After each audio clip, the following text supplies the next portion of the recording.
There are some stories that find you at just the right moment. This is one of them.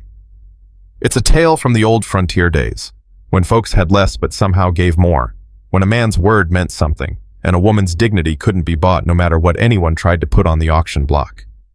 I first heard this story from my grandfather, who heard it from his. It's about two people who had given up on expecting anything good from life. And then, on an ordinary autumn morning in a dusty Arizona town, they found each other. This isn't a story about gunfights or outlaws. It's about something harder, the courage it takes to start over when everyone's already decided who you are. So settle into your chair, pour yourself some coffee, and let me take you back to September of 1884 to a town called Copper Creek. The crowd had already gathered by the time Luke Harrigan turned his wagon onto Main Street. He pulled back on the reins, slowing the mules. The smell hit him first, horse sweat and road dust. The sharp tang of chewing tobacco spit into the dirt. $47 in his pocket from the sale that morning. Winter money. Feed money. The kind of money a man alone on 200 acres couldn't afford to waste. But the crowd blocked the street, and Luke wasn't the type to push through where he wasn't needed. He tied the mules to the post outside the livery and walked toward the noise.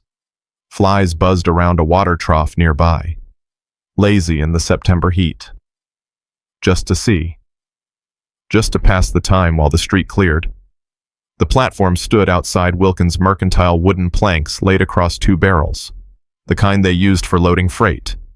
But today, it held something else. A woman. She stood with her back straight as a fence post, hands folded at her waist. Her dress had been calico once, blue flowers on white, but washing had turned it gray. Dust marked the hem. Her hair was pinned up neat, though a strand had come loose and hung along her jaw. She didn't brush it away. Wilkins, the banker, stood beside her with a ledger open in his ink-stained hands. His voice carried over the murmuring crowd, cutting through the shuffling of boots and the nervous whinny of a horse somewhere down the street. Debts accrued by Silas Dawes, deceased. Mining supplies, $212. Lodging at the Imperial, $47. Outstanding account at this establishment, $31. Personal loans, various creditors, $163. He looked up.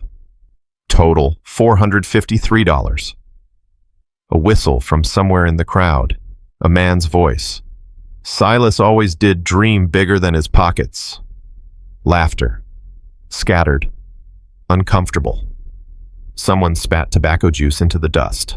Luke stayed at the edge, near the water trough. The smell of pickle brine drifted from the mercantile's open door, mixing with the dust and sweat. He knew the name. Silas Dawes, the prospector who died when the Broken Ridge mine collapsed 6 weeks back. Rumors followed him even into the grave, cheated his partners, gambled what he found, left nothing but debts and a widow. The widow. She stood on that platform like she was carved from wood. Didn't look at the crowd. Didn't look down. Her eyes fixed on something past the last building, past the edge of town, somewhere no one else could see.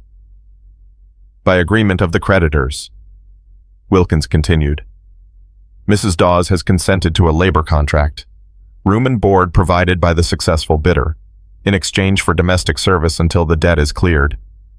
A labor contract. Luke had heard of such arrangements, legal enough, common enough in hard country.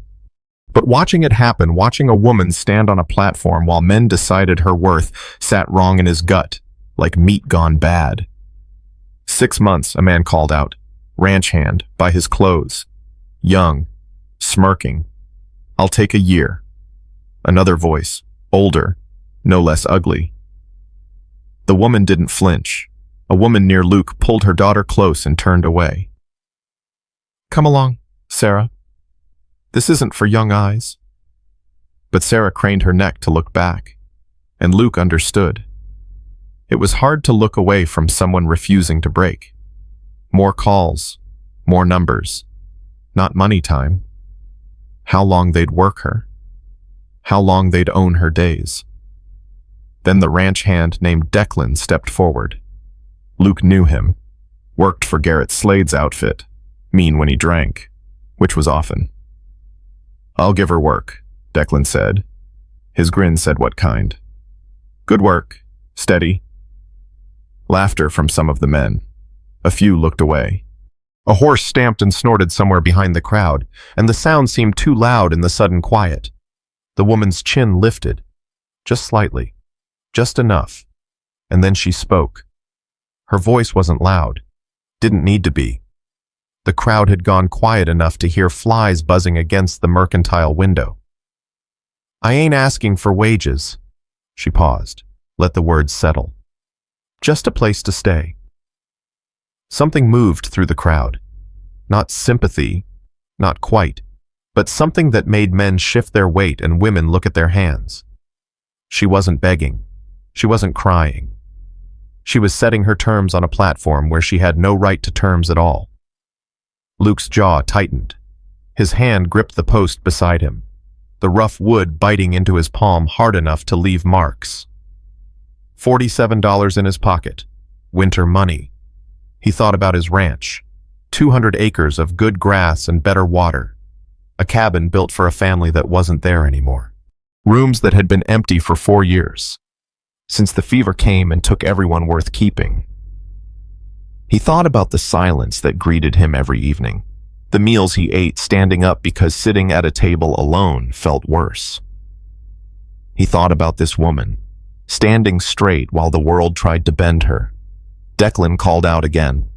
"Come on, Wilkins, let's settle this. I ain't got all day." Wilkins raised his gavel, a carpenter's mallet. "Really? Any other offers?" Luke's boots moved before his head caught up. The crowd parted, not because he pushed, because Luke Harrigan didn't push. And folks who knew him knew that meant something. He stopped in front of the platform, looked up at Wilkins, didn't look at the woman. Not yet. "How much to clear the debt?" Wilkins's eyebrows rose.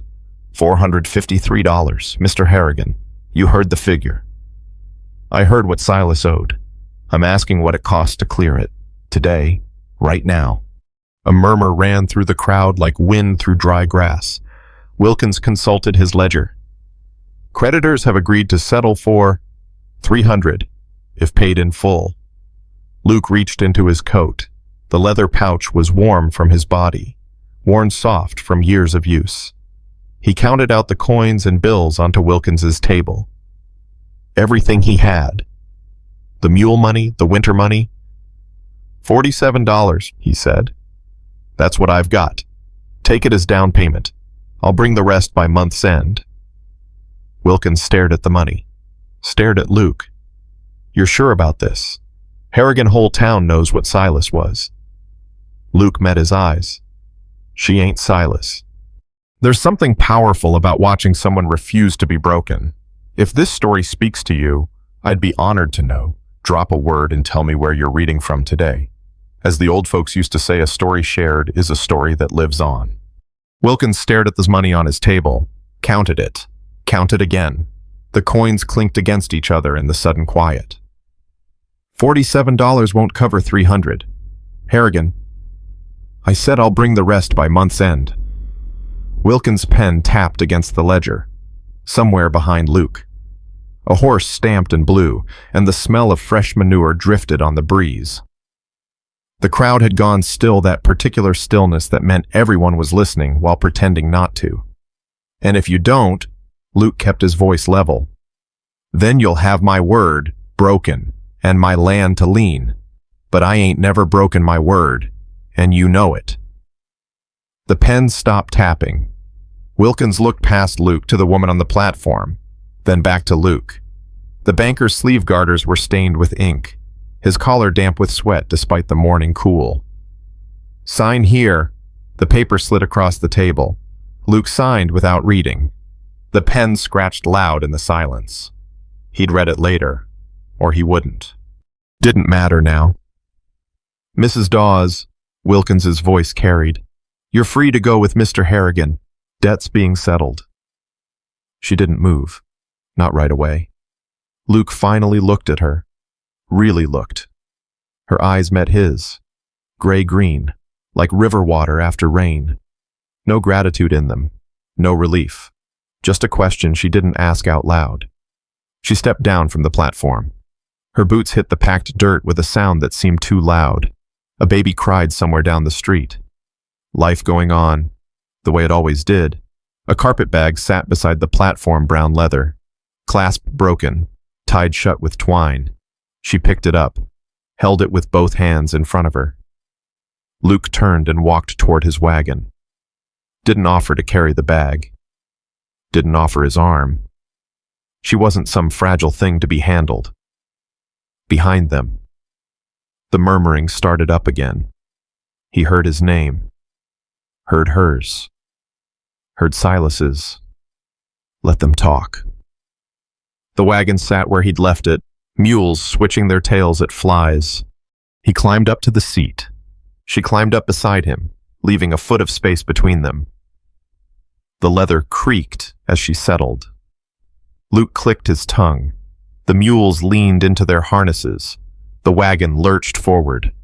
They were past the livery, past the last building, before she spoke. I work hard.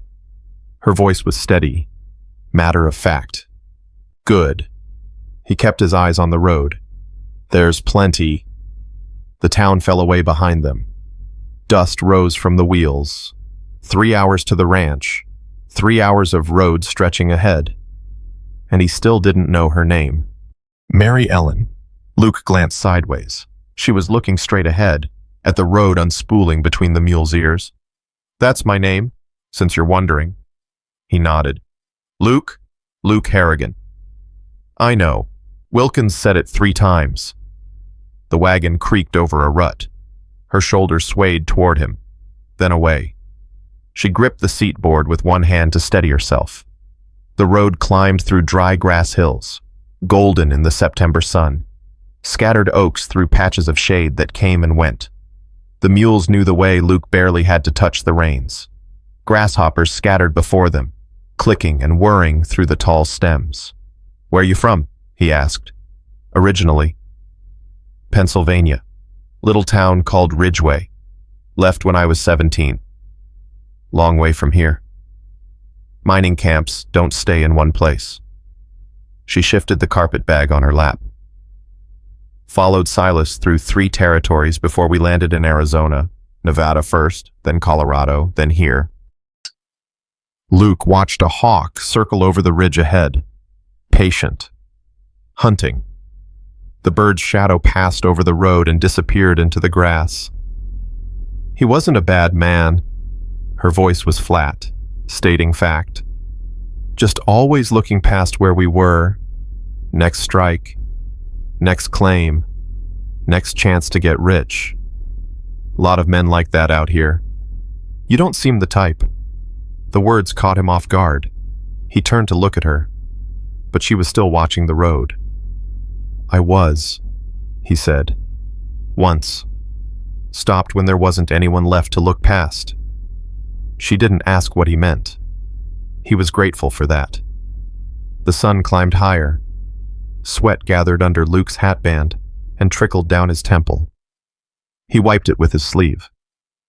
Mary Ellen's face had gone pink across the cheeks, but she didn't complain about the heat. A meadowlark called from somewhere in the grass, its song bright and quick. The ranch, she said. You run it alone.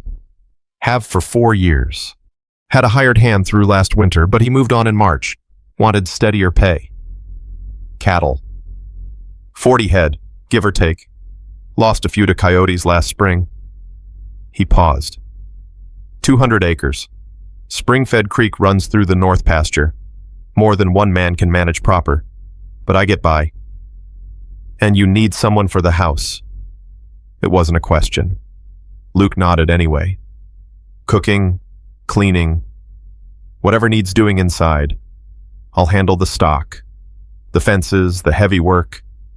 You handle the rest. He hesitated. Room and board. Fair share of any profit come spring. That's what I can offer. That's more than fair. The road curved around a sandstone outcrop, then dropped into a shallow valley. A creek glinted at the bottom, lined with cottonwoods just starting to turn yellow at the edges. "We'll water the mules here," Luke said. "Stretch your legs if you want." He pulled up beside the creek. The mules dropped their heads to drink before he'd even set the brake. Mary Ellen climbed down without waiting for help, her boots crunching on the gravel bank. She walked to the water's edge and stood there, looking at nothing, or maybe looking at everything the way the light played on the current, the way the cottonwood leaves trembled in the slight breeze. The creek smelled of mud and wet stone, clean and cool. Luke stayed by the wagon, gave her space. After a while, she turned back. How much farther? Another hour, maybe less. She nodded and climbed back onto the seat. The road rose out of the valley and crossed a long ridge. The land opened up ahead, rolling grassland stretching toward purple mountains in the distance. Beautiful country. Empty country. "I should tell you about the place," Luke said. "Before we get there." Mary Ellen waited. "I built it with my brother, Jacob, 8 years ago. He had a wife, Ruth, 2 children. He kept his eyes on the mules. His hands stayed steady on the reins. Sarah was 7 when she died. Thomas was 5.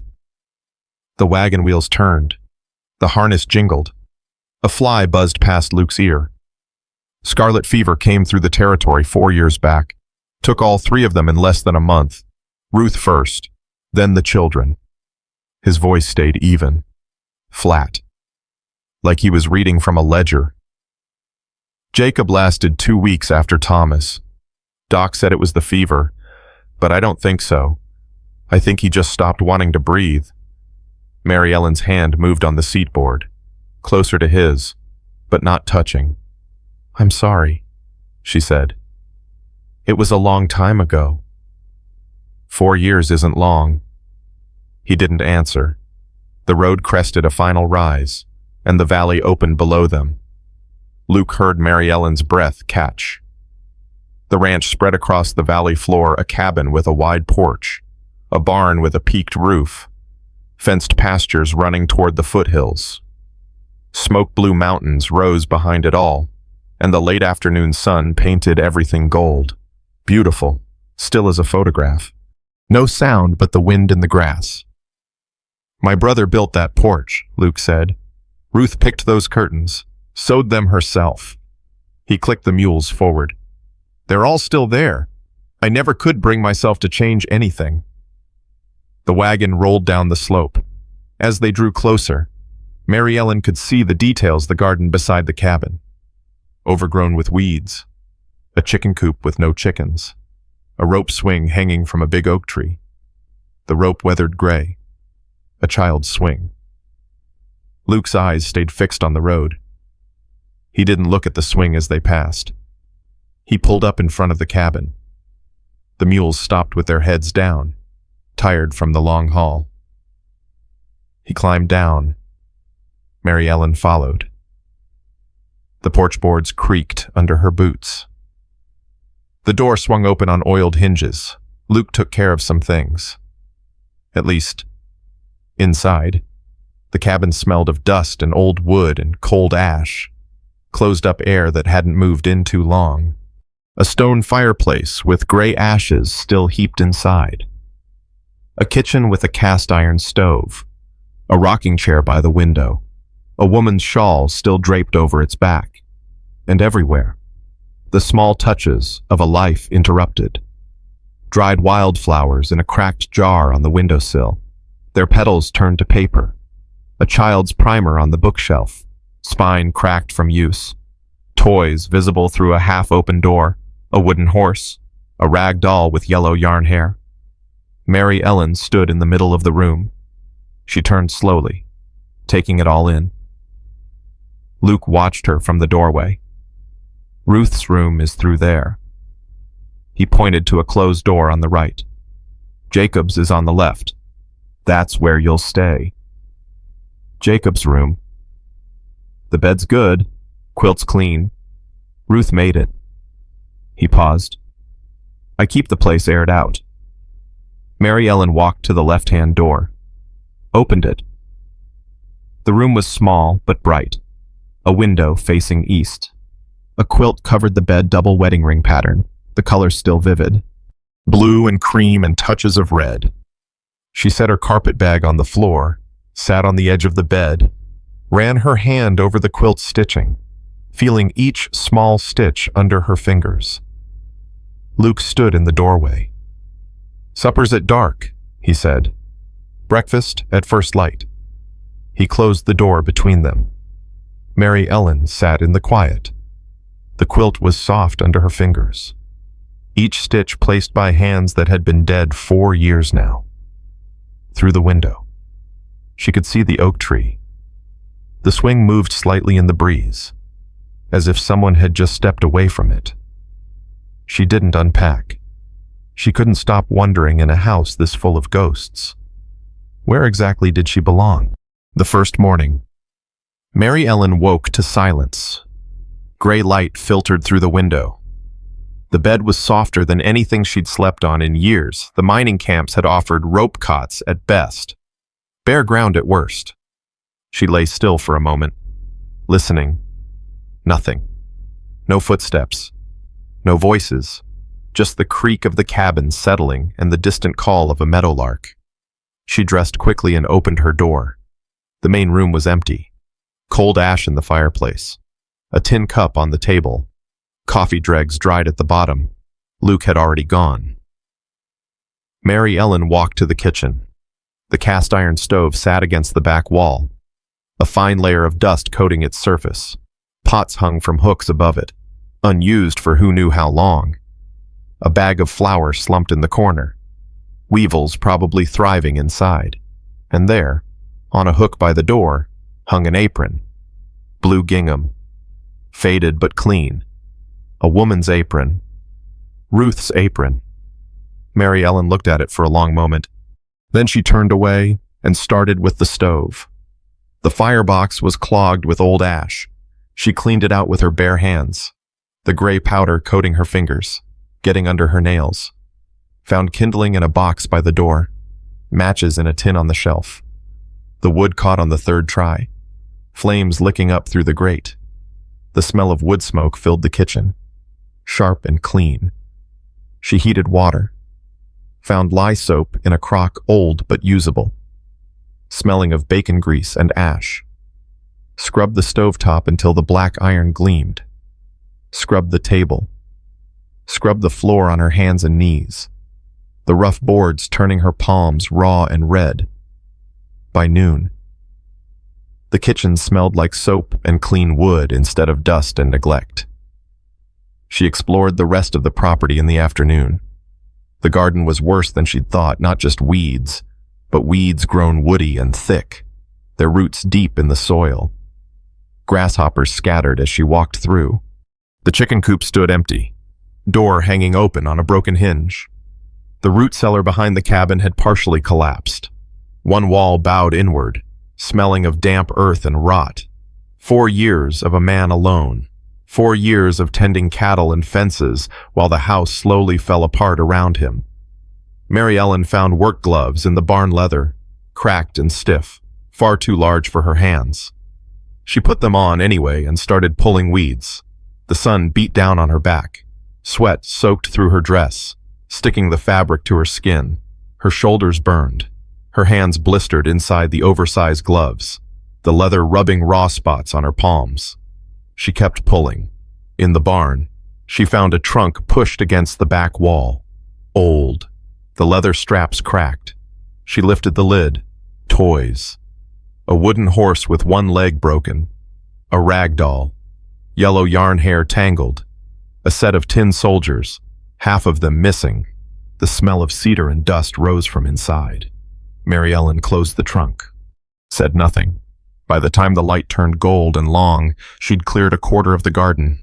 Her back ached when she straightened. Her hands throbbed, but the dark soil lay exposed now, ready for planting, and something in her chest loosened at the sight of it.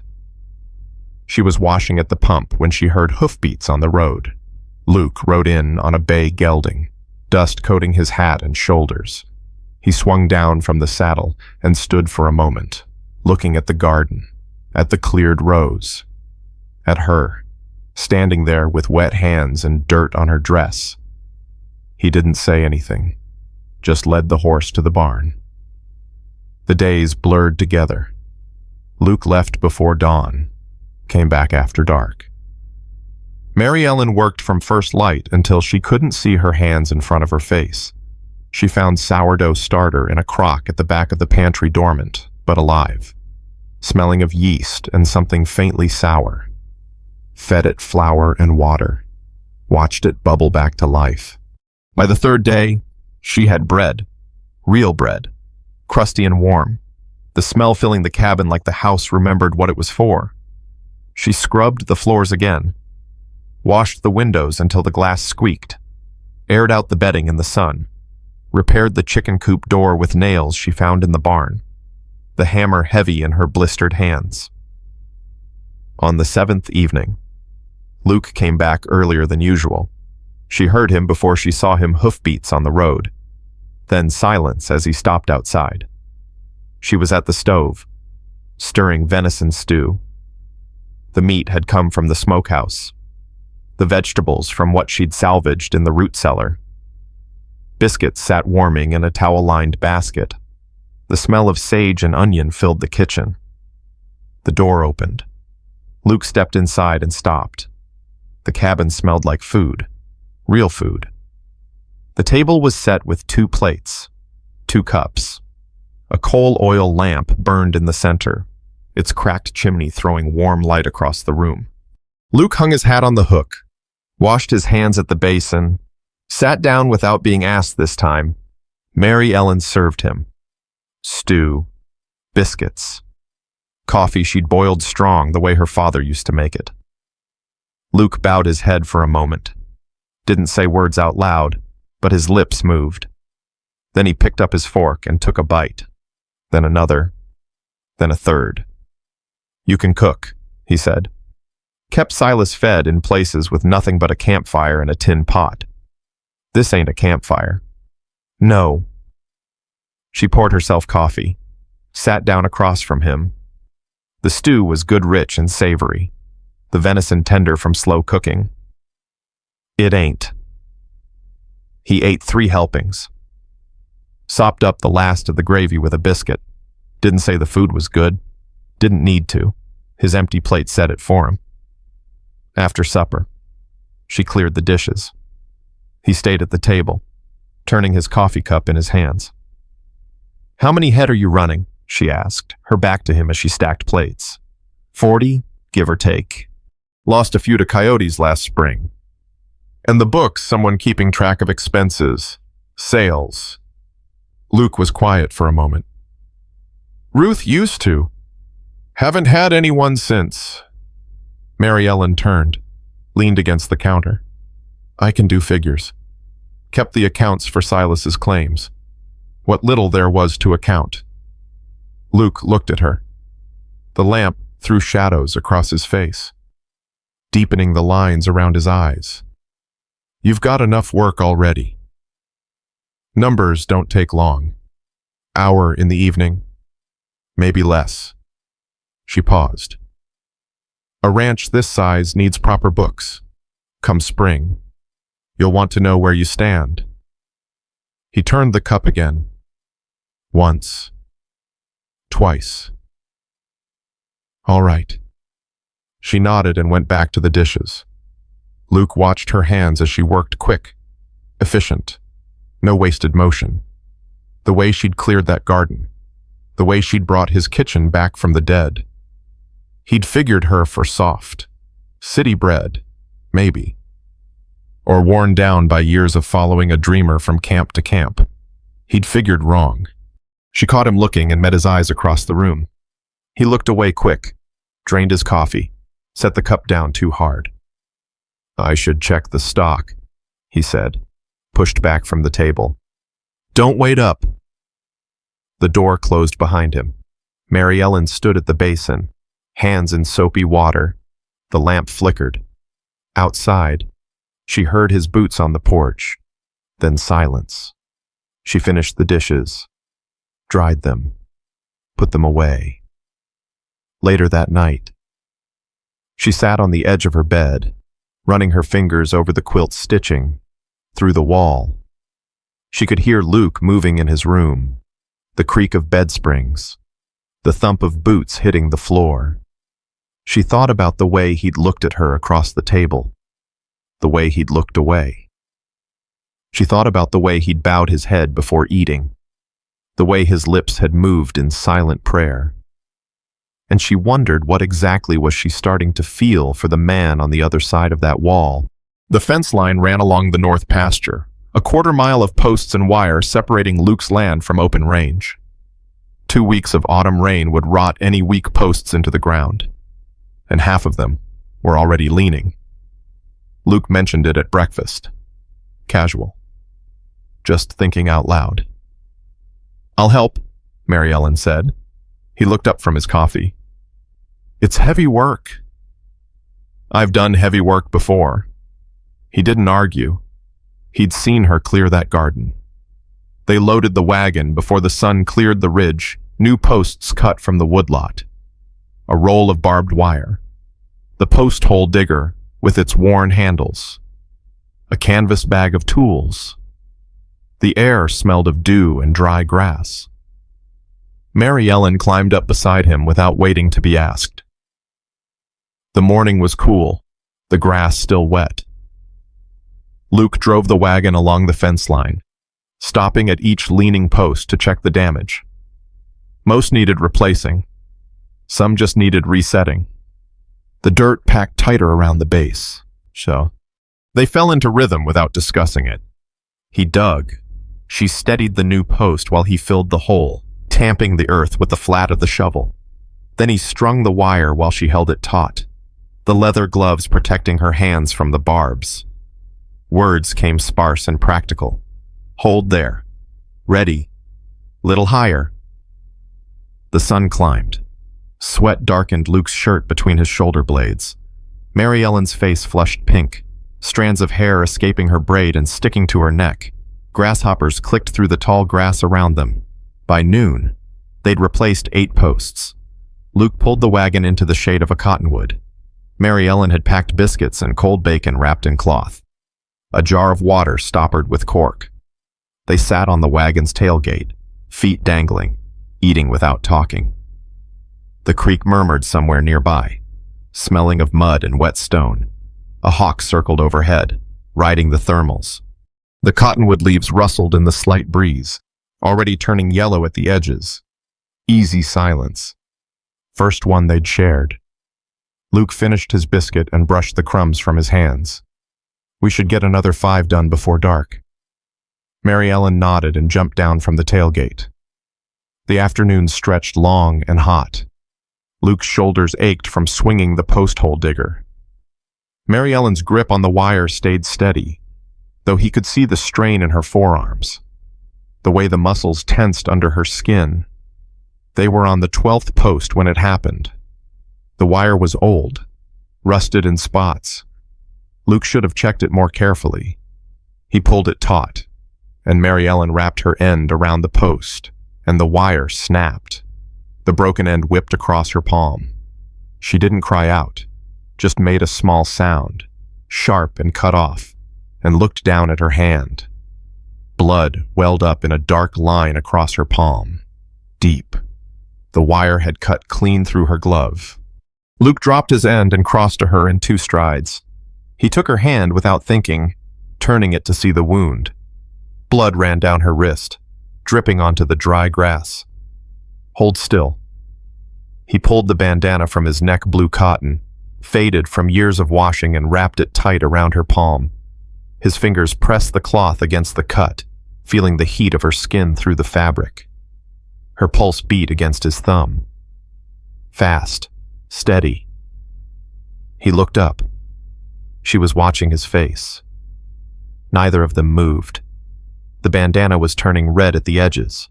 He should tie it off, should step back, should do something other than stand here with her hand in both of his. His fingers were shaking. He noticed. She didn't mention it. He tied the bandana. Let her hand go. That'll need cleaning when we get back, he said. His voice came out rough. I've had worse. Doesn't mean you should have it again. They finished the last 3 posts with Mary Ellen working one-handed, holding wire with her good hand while he did the rest. The shadows grew long across the pasture. The air cooled. A meadowlark sang from somewhere in the grass, then fell silent. The ride back was quiet. Luke kept glancing at her hand, at the bandana spotted with blood. She kept her eyes on the road. That evening, he boiled water while she sat at the table. He unwrapped the bandana carefully, peeling back the cloth where it had stuck to the dried blood. The cut was clean but deep. She'd have a scar. He cleaned it with a rag dipped in the hot water. She didn't flinch. There's salve in the cabinet, he said. Ruth made it. Comfrey and beeswax. Still good. He found the tin, opened it. The smell hit him green and sweet, familiar. Ruth had made this batch the spring before she died. He'd never opened it. He spread the salve on Mary Ellen's palm, wrapped it with a clean cloth. Thank you, she said. He nodded and turned to wash his hands at the basin. They ate supper in the usual silence. But afterward, instead of retreating to her room, Mary Ellen stayed at the table. Luke stayed too, nursing a cup of coffee he didn't really want. The coal oil lamp flickered, running low. He'd need to ride to town for kerosene soon. The children, Mary Ellen said. What were they like? Luke's hands stilled on his cup. You don't have to tell me, she added. I just thought someone should say their names, out loud. Keep them real. The lamp sputtered, steadied. Sarah, Luke said. She was 7, had her mother's hair, this dark red that caught the sun, wanted to be a teacher, used to line up her dolls and give them lessons. Mary Ellen listened, didn't interrupt. Thomas was 5, followed me everywhere, asking questions I couldn't answer half the time. Luke's mouth twitched. His favorite thing was frogs. Caught them down at the creek. Named every one. What did he name them? Henry. Luke shook his head. All of them. Every single frog was called Henry. Never told me why. Mary Ellen laughed. The sound was soft, unexpected, and it caught in Luke's chest like a fishhook. He hadn't heard anyone laugh in this cabin in 4 years. The silence that followed was different, warmer. The lamp threw soft shadows across the table between them. I lost one too, Mary Ellen said. Her voice was quiet, matter-of-fact. A baby, born too early, in a camp near Virginia City. There wasn't a doctor for 50 miles. Wasn't anything anyone could do. Luke looked at her. Her face was calm. Her eyes were dry. Silas wanted to name her Rose, after his mother. She paused. We never got the chance. I'm sorry. It was a long time ago. 6 years isn't long. She looked up at him. That's what I said to you. The lamp flickered again. Outside. The first stars were appearing over the western ridge. Venus, bright and steady, the way it always was this time of year. Mary Ellen put her hand on his arm. Just rested it there, light as a leaf. Luke covered it with his own. Her skin was warm. The bandage on her palm pressed against his wrist. Somewhere in the draws. A coyote called, long and mournful, trailing off into the dark. Mary Ellen drew her hand back, slowly. Not pulling away, just stepping back from something neither of them was ready to name. Luke let her go. I should turn in, she said. Early morning tomorrow. The fence can wait. Your hand needs to heal. I've worked through worse. She stood, gathered the dishes, carried them to the basin. Luke stayed at the table, staring at his cold coffee. at the door to her room. She paused. "Luke." He looked up. "Thank you for telling me about them." The door closed behind her. Luke sat in the quiet. The lamp was guttering now, the last of the kerosene burning away. He should get up, should bank the fire, should go to bed. He stayed where he was. Her hand had been warm in his. Her pulse had beaten against his thumb, steady and alive. And when she'd laughed at the story about Thomas and the frogs, something had cracked open in his chest that he'd thought was sealed shut forever. He reached for his coffee, set it down without drinking. Outside, the coyote called again, closer this time. And Luke realized he was afraid not of the coming winter, not of the debt he still owed Wilkins, but of what he was starting to feel for the woman sleeping 20 feet away. Sunday morning came quiet and golden. Mary Ellen stood at the stove, Johnny cakes sizzling on the griddle. The smell of cornmeal and bacon grease filled the cabin, mixing with fresh coffee. She'd learned how Luke liked his breakfast simple, hot, plenty of it. Luke sat at the table with a week-old copy of the Tucson Citizen spread before him. He wasn't really reading, just turning pages, letting his eyes move across words while his mind wandered somewhere else. The paper crinkled in the quiet. They'd fallen into rhythm these past weeks. She cooked. He ate.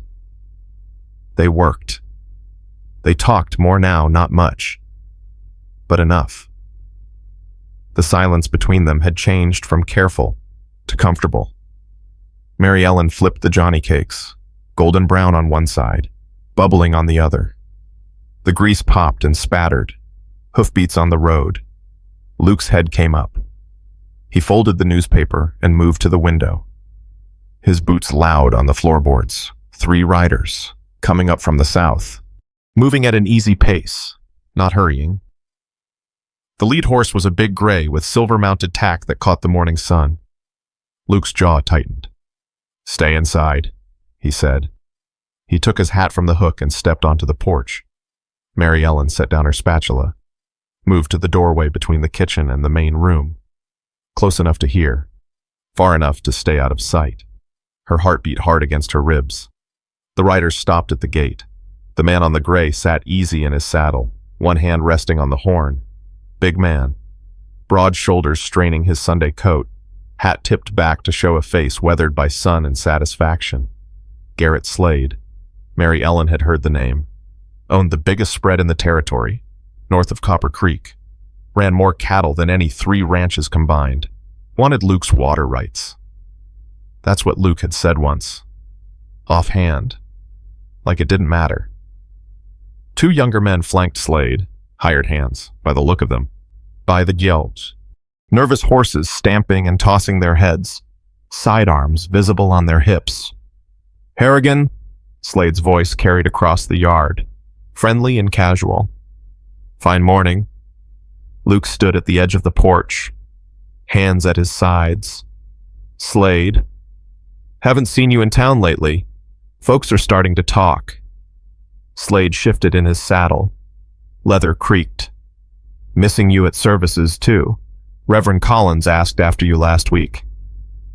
Luke didn't answer. "Thing is, what folks are saying ain't exactly flattering. Man your age, woman like her, all alone out here." Slade spread his hands, palms up. "Don't look right."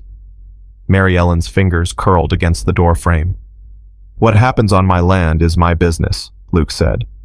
"That's true. It surely is." Slade leaned forward, resting his forearm on the saddle horn. His smile stayed fixed, but something hard moved behind his eyes. "But a man's reputation is all he's got out here. You know that. I know that. And when decent folks start wondering about the nature of certain arrangements, well, that kind of talk spreads." Luke didn't move. "Say what you came to say." "Slade?" "All right, I will." The smile stayed on Slade's face, but his voice went flat. "I'm here to do you a favor. That woman in there, Silas Dawes' widow, she's got a reputation of her own. Debts, scandal, the kind of trouble a man like you don't need. She works for me. Room and board in exchange for keeping the house. That's what you say. That's not what people see. Slade straightened in his saddle. His horse stamped, jingling the silver-mounted bridle. I could take her off your hands. Find proper work for a woman at my place. Kitchen staff, laundry, whatever she's suited for. His voice dropped. Get her out of your house before the whole territory decides you've gone soft in the head. The two hands shifted on their horses. One of them was watching Luke's hands. The other kept glancing toward the cabin, his young face nervous and sweating. Luke stepped off the porch, slow, deliberate. His weight shifted forward. Mary Ellen had seen horses do that right before they kicked. Let me make something clear. Luke's voice had gone flat, quiet, the kind of quiet that made men pay attention. She works for me. She lives in my brother's room, and you'll speak of her with respect, or you won't speak on my land at all. Slade's smile flickered, just for a second. Now, Harrigan, there's no need to. I didn't ask what you think there's need for. Luke took another step forward.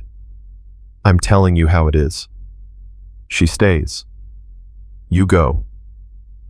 And if I hear you've been spreading talk about her in town, you and I will have a conversation that goes different than this one.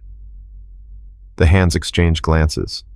Their horses shifted, hooves crunching on the dirt, picking up on the tension. Slade held Luke's gaze for a long moment. The morning sun beat down. A fly buzzed past. Somewhere in the pasture, a cow lowed. The smile came back to Slade's face, but it had edges now. You're making a mistake, Harrigan. That woman's nothing but trouble. Silas knew it. The whole town knows it. Then the whole town knows wrong. Slade gathered his reins. His voice turned casual again, but the threat underneath was clear as creek water. Think on it. Winter's coming. Man can get lonely. Lonely enough to make decisions he'll regret. He turned the gray horse and rode back down the road without looking back. The two hands followed, dust rising from their horses' hooves. Luke stood in the yard until they disappeared over the ridge. The dust settled. The quiet returned. Then he walked back to the porch and stood there, staring at nothing. Mary Ellen stepped out of the doorway. He turned. His face was hard, the muscles in his jaw tight. How much did you hear? Enough. She walked to the porch railing, stood beside him, close but not touching. The Johnny cakes were burning, she could smell it, but she didn't move. He's not wrong, she said. About the talk, about what people think. I don't care what people think. You should. She turned to face him. Your reputation matters out here. Slade was right about that much. And if being here costs you, it doesn't. Let me finish. Her voice was steady, but her hands gripped the railing hard enough to whiten her knuckles. I've been a burden before. I know what it looks like. I know what it costs. If my being here is going to make your life harder, I can leave. Find work somewhere else. You've done more than enough already. Luke was quiet for a long moment. He looked out over the yard, at the road where Slade had ridden away, at the mountains rising purple in the distance. My name don't mean nothing, he said finally, if it takes a man like Slade to tell me who belongs on my own place. Mary Ellen's grip on the railing loosened. He's got power in this territory, she said. Money, influence. If he decides to make trouble, then he makes trouble. Luke turned to face her. His eyes were steady. I've seen trouble before. I've buried trouble. Slade's got nothing that scares me. What does scare you? The question came out before she could stop it. Luke looked at her. Really looked. the way he had that first day on the auction platform. "Winter comes every year," he said. "I've been lonely longer than that." He walked past her, into the cabin. The screen door banged shut behind him. Mary Ellen stayed on the porch. The sun was full up now, warm on her face. The Johnny Cates were ruined. She could smell the char, but she didn't move. Slade would be back. Men like him always came back. And when he did, he wouldn't come with words. She thought about the rifle over the fireplace. Luke hadn't reached for it, hadn't even glanced at it, but she had.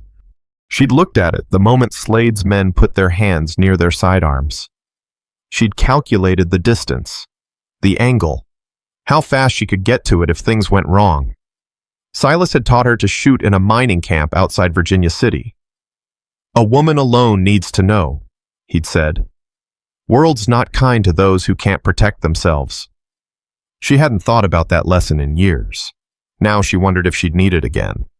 The morning after Slade's visit, Mary Ellen was already gone from the kitchen when Luke came in for breakfast. Biscuits sat on the table, cold. Coffee in the pot, lukewarm. A note scratched on a scrap of paper, cleaning the root cellar. Luke ate standing up. The biscuits tasted like sawdust in his mouth. She was pulling rotten boards from the cellar wall when he found her. Mud caked her arms to the elbows. Her dress was streaked with brown, the fabric heavy and wet. She didn't look up when his shadow fell across the entrance.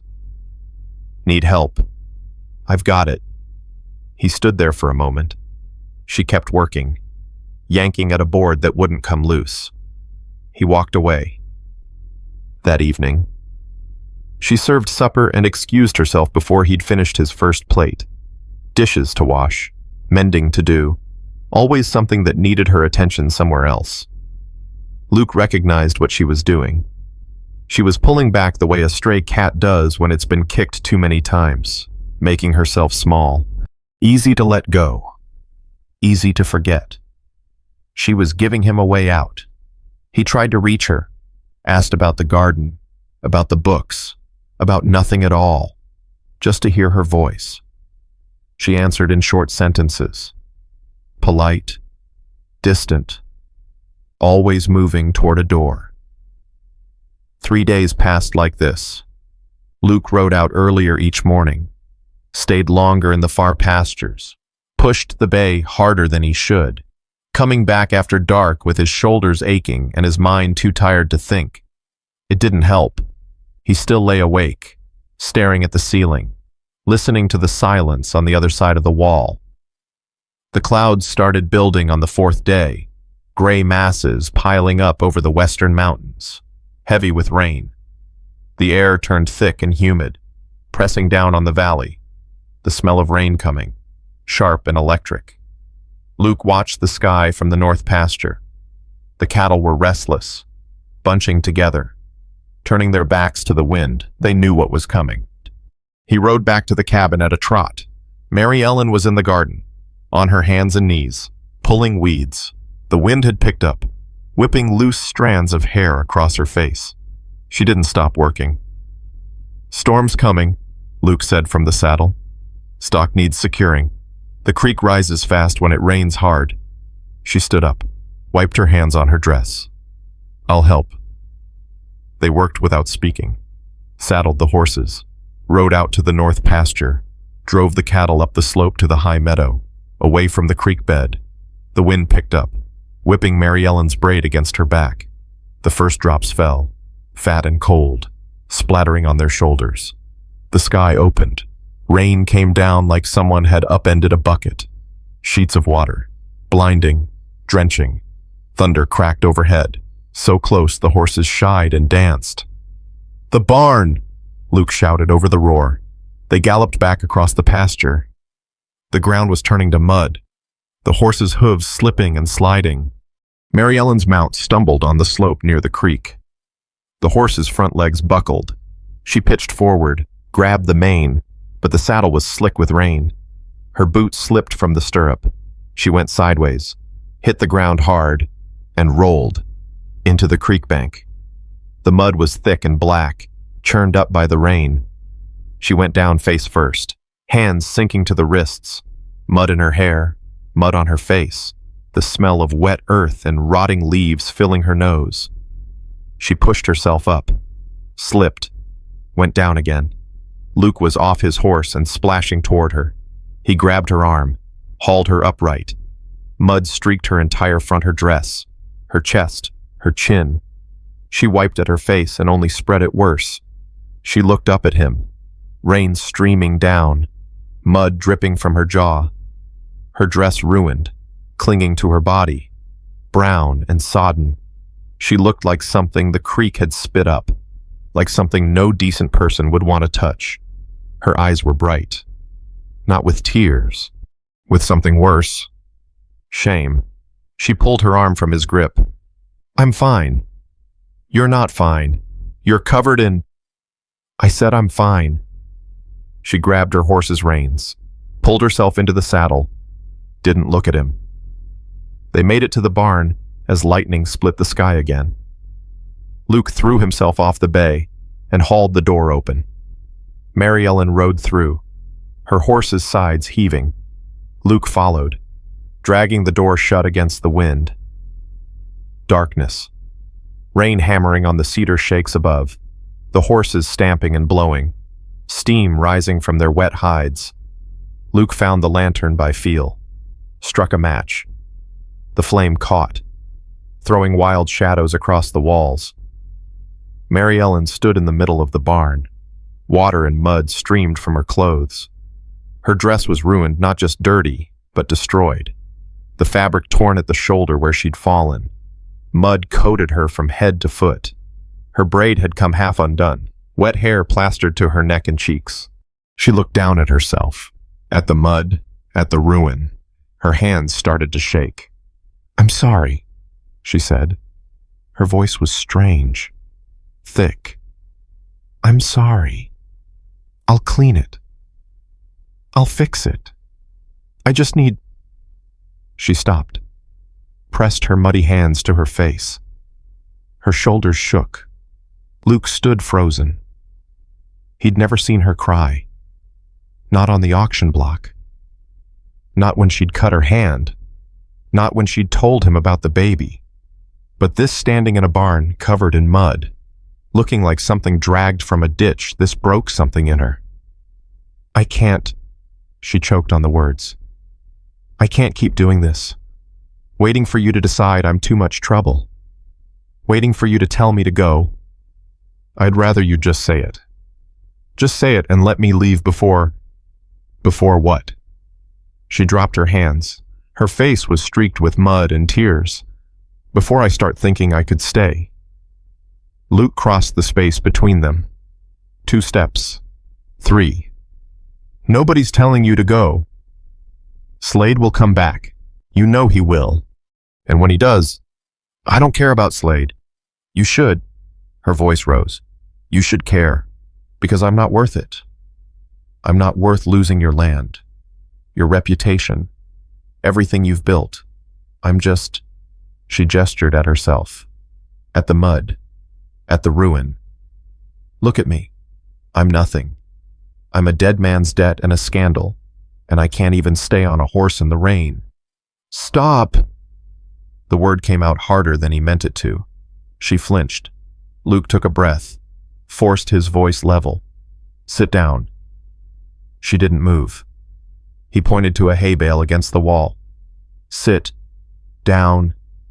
She sat. Her hands were still shaking. Mud dripped from her fingers onto the barn floor, making small, dark puddles.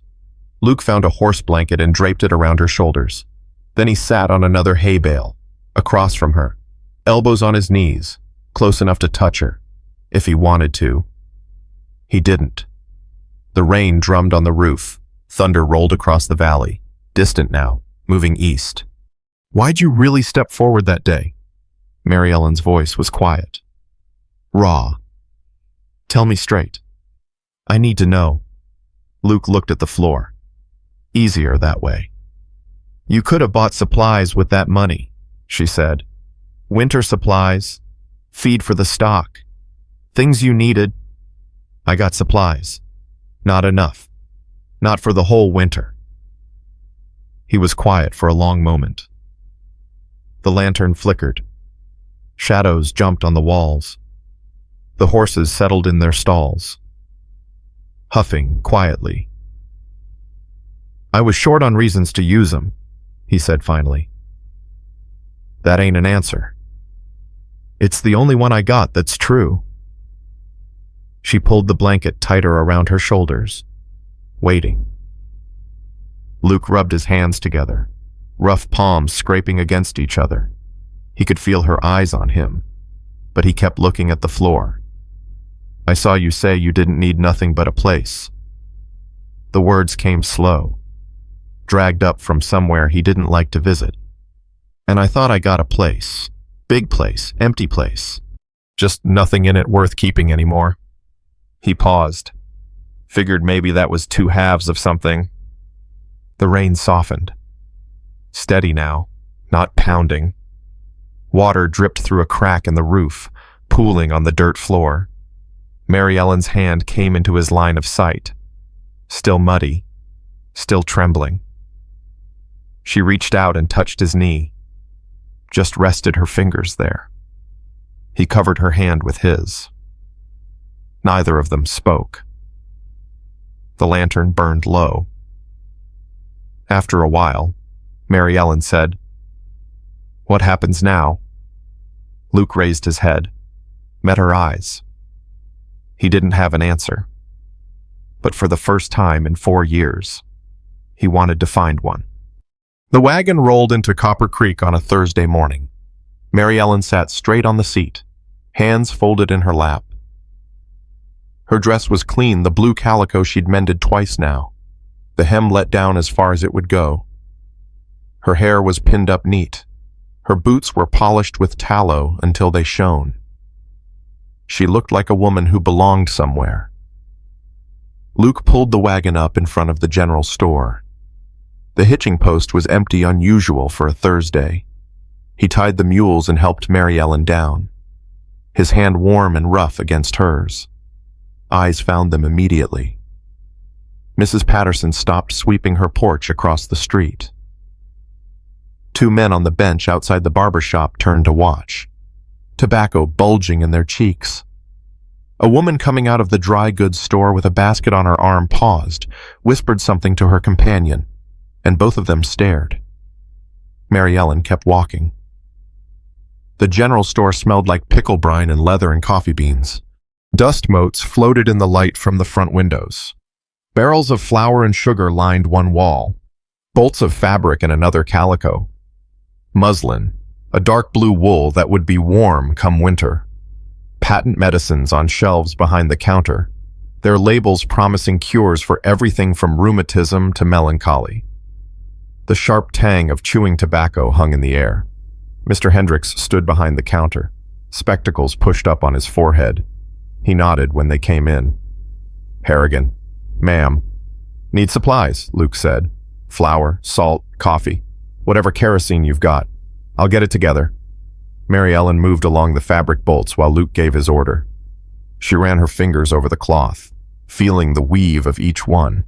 She wasn't shopping, just looking, just trying to ignore the whispers that had followed them inside. 2 women near the pickle barrels were watching her. One of them said something behind her hand. The other laughed, low and mean. Mary Ellen kept her back straight, her chin up. The door opened behind her. The bell above it jangled. She didn't turn, didn't need to. The sudden silence told her enough. Well now, Garrett Slade's voice filled the store like smoke. Look who's come to town. Mary Ellen's hand stilled on the wool. She counted her breaths. 1, 2. The fabric was soft under her fingers. Luke turned from the counter.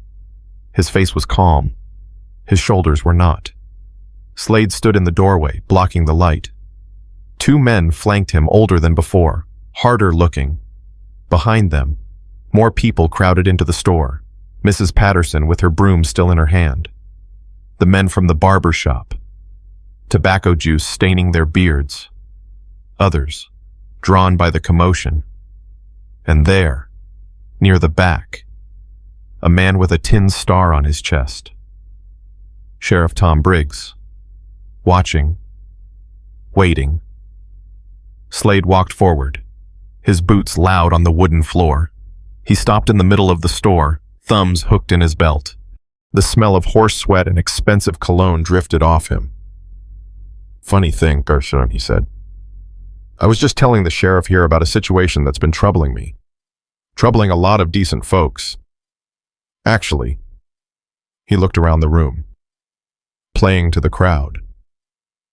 "A man living alone with a woman who ain't his wife. A woman of questionable reputation."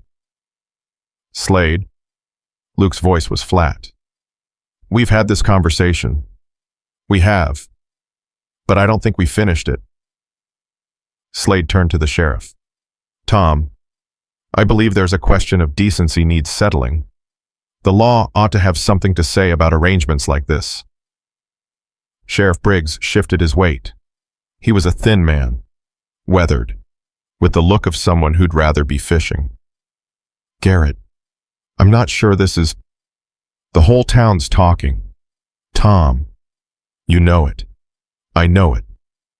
It's your job to keep order." Slade's voice hardened. "So keep it." The sheriff looked at Luke, then at Mary Ellen. His jaw worked like he was chewing something sour. "Mr. Harrigan," he said finally, "maybe you'd better explain, just so we can put this to rest."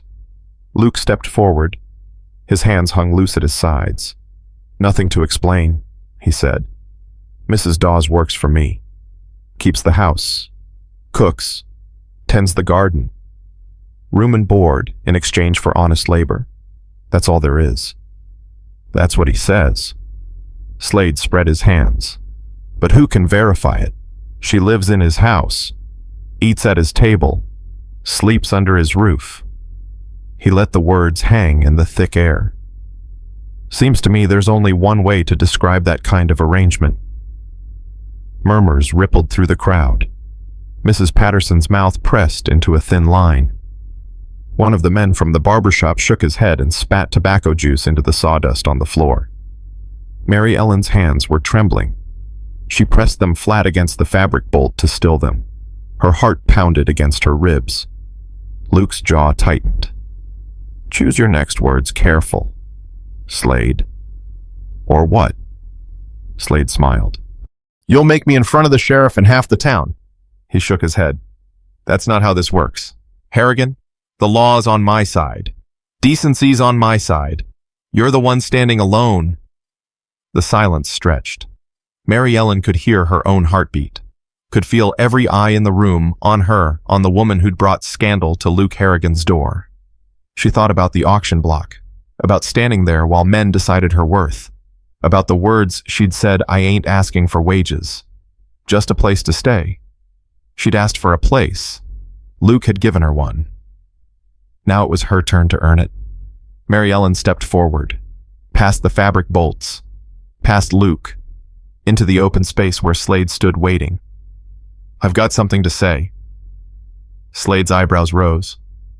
"The lady speaks." "I do." Her voice was steady, louder than she expected. It filled the store, cutting through the whispers. "You want to know about arrangements, I'll tell you." She turned to face the crowd. Every face she'd tried to avoid for weeks, every pair of eyes that had followed her through town. "I came here carrying a dead man's debts. Debts I didn't make. Scandal I didn't earn. My husband dreamed bigger than his pockets. And when he died, he left me with nothing but his name and his shame." She paused. Let the words settle. The pickle barrel smell was sharp in her nose. "Luke Harrigan paid those debts, not because he wanted anything from me, not because he expected anything. He paid them because he's a decent man, and decent men don't stand by while a woman gets sold to the highest bidder." Her eyes found Slade, held him. "I've cooked his meals, cleaned his house, mended his fences, kept his books. I've worked from sunup to sundown, every day, because that's what honest labor looks like. Maybe you've forgotten. Mr. Slade. Maybe you've got so many people working for you that you've forgotten what it means to earn your keep." Slade's smile had frozen on his face. A muscle twitched in his jaw. "A woman's reputation," he started, "is hers to keep or lose." Mary Ellen's voice cut him off. "Not yours to tell." She turned to the sheriff. "You want to know if there's anything improper? Ask anyone who's ridden past that ranch. Ask if they've seen anything but a woman working and a man working alongside her." Sheriff Briggs looked at her, looked at Luke, looked at Slade. Silence hung over the store. Then a voice came from the back of the crowd, old, female, sharp as a tack. "I know work when I see it." Mrs. Jennings pushed forward, 80 if she was a day, widow of 2 husbands, mother of 4 sons who'd scattered to the winds. She walked with a cane, but her eyes were clear. "I buried 2 husbands and raised 4 children," she said. "I know the difference between a working woman and a kept one. That woman there," she pointed her cane at Mary Ellen, "has the hands of someone who earns her way. I've seen her at that ranch. Seen the garden she's cleared. Seen the smoke from that kitchen at all hours." She turned to Slade. "What have you seen, Garrett? Besides an opportunity to make trouble for a man who won't sell you his water rights." More murmurs. Different this time. Mrs. Patterson set down her broom and nodded. One of the men from the barber shop said, "Ruth Jennings ain't wrong about much." Slade's face had gone red. His hands flexed at his sides. Sheriff Briggs cleared his throat. "Appears you've wasted a trip, Garrett.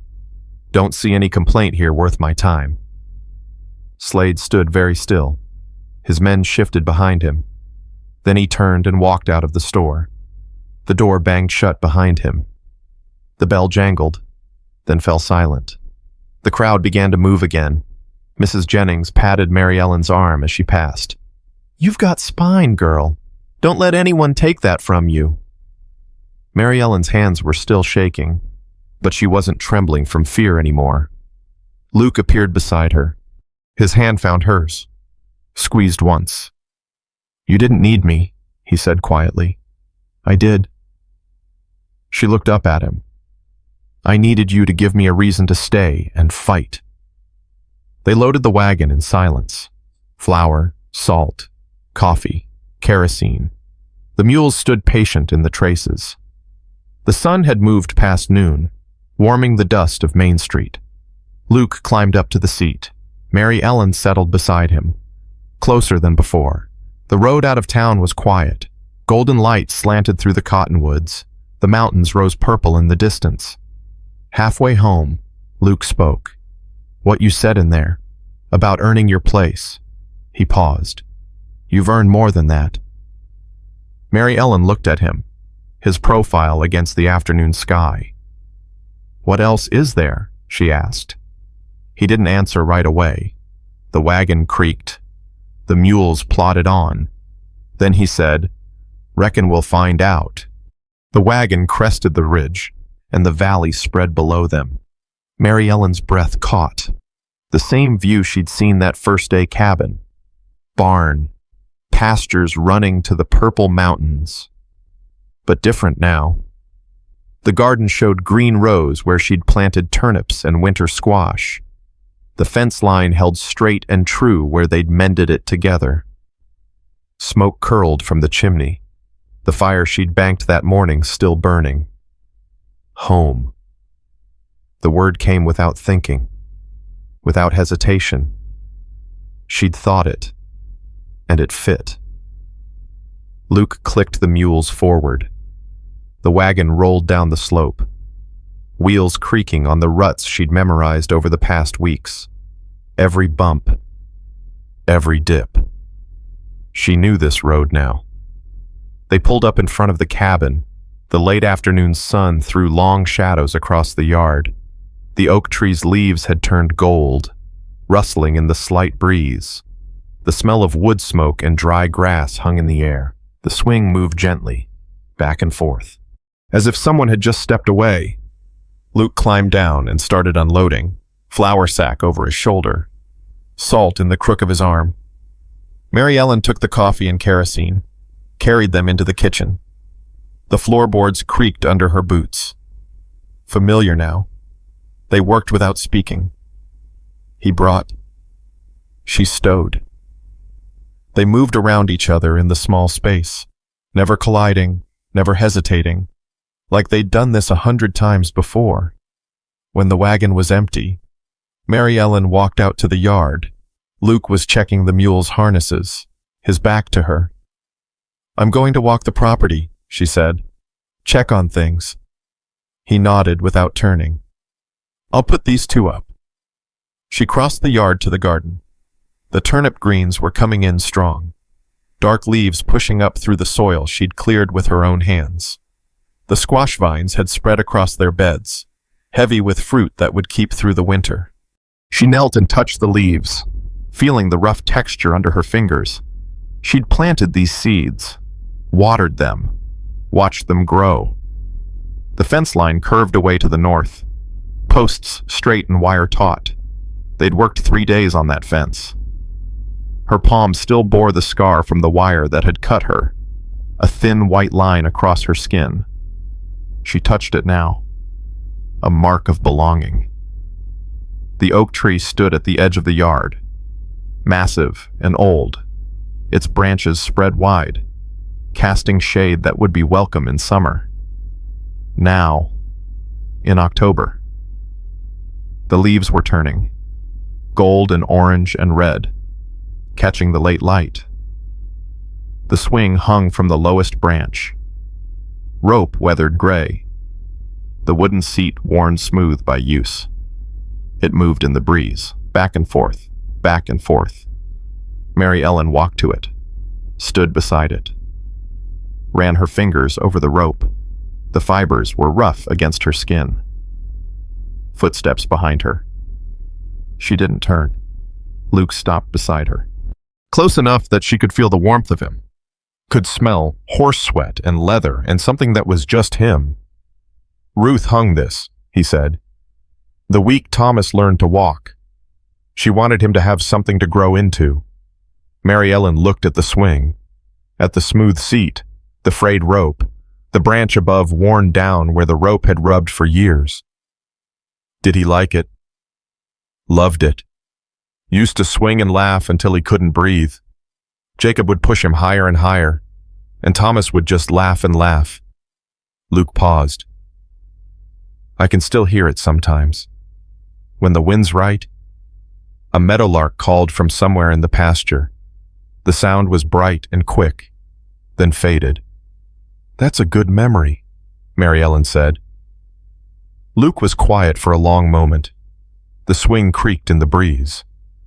First time it didn't hurt to say. She turned to look at him. His face was calm, not the careful blankness she'd seen before, something else, something softer. The lines around his eyes seemed less deep. "Come spring," he said, "we'll have calves, dozen, maybe more, if the winter's mild. The garden will need expanding, more than 2 can eat, if we plan it right. Been thinking about a milk cow. There's good pasture by the creek. We'd need to fence it separate, keep her from the beef cattle." Luke nodded. "We would." The word hung between them. We. Neither of them remarked on it. Neither of them needed to.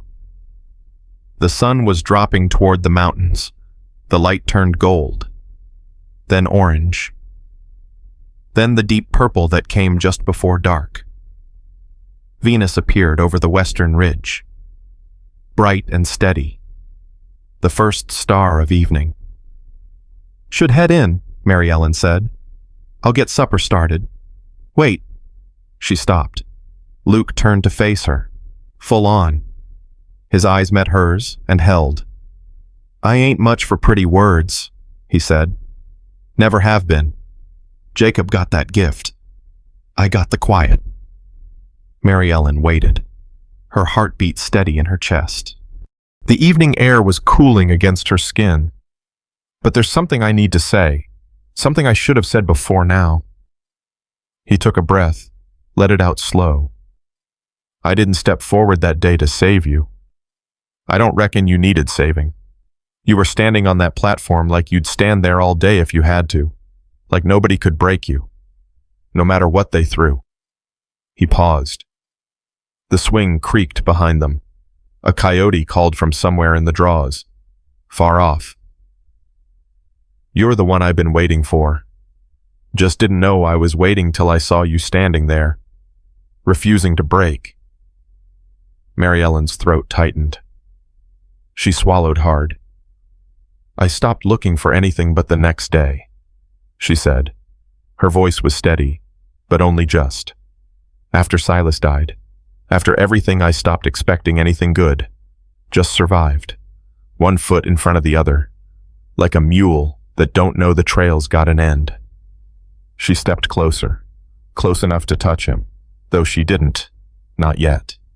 Then you walked through that crowd, and I thought maybe there's something past tomorrow. Maybe there's something worth staying for. Luke's hand found hers. His fingers were rough, calloused, warm. I can't promise much, he said.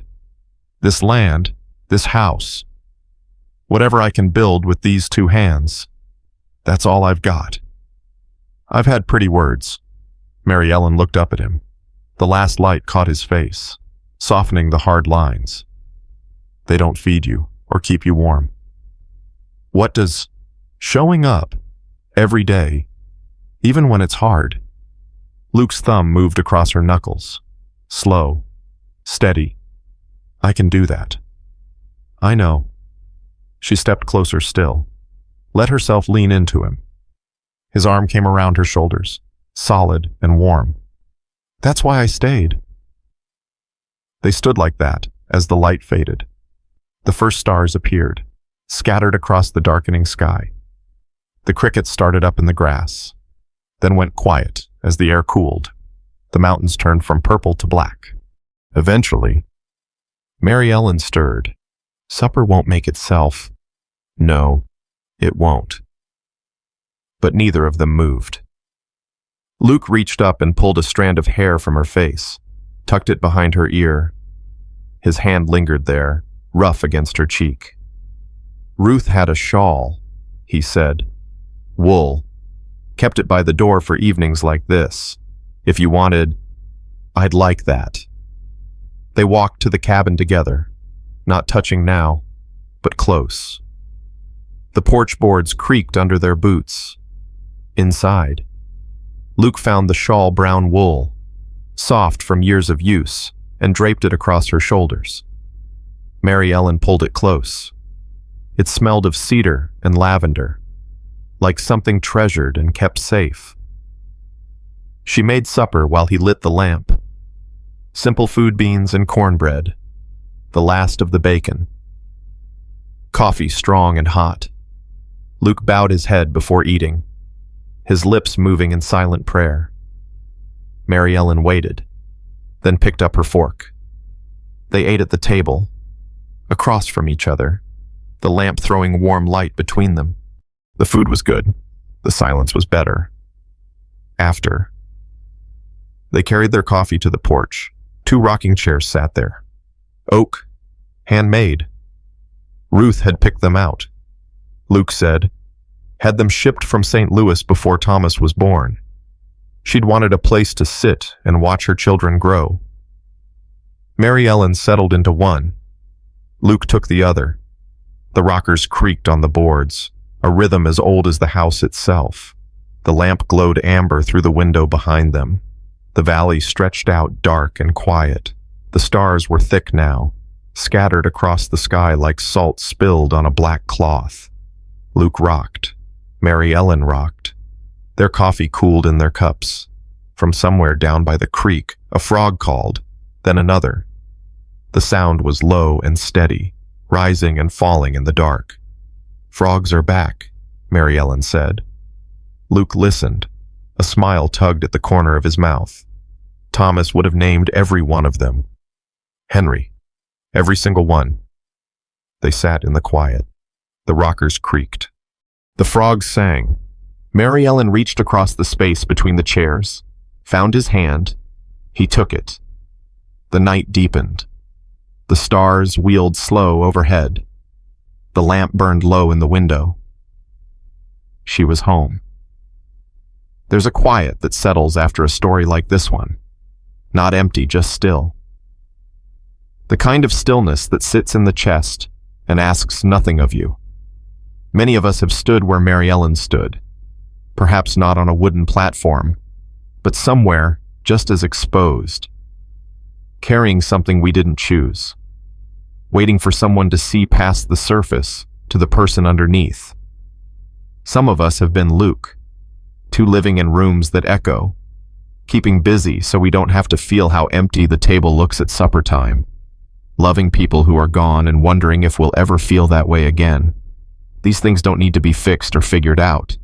They're just part of being human, part of walking through years that leave marks we don't always talk about. It's all right to let them rest there, quiet and familiar, without needing to understand them completely. If something in this story felt close to home, you don't have to do anything with it. Some feelings are meant to be carried gently, not solved. Thank you for staying until the lamp was lit and the porch was quiet. It means more than you know.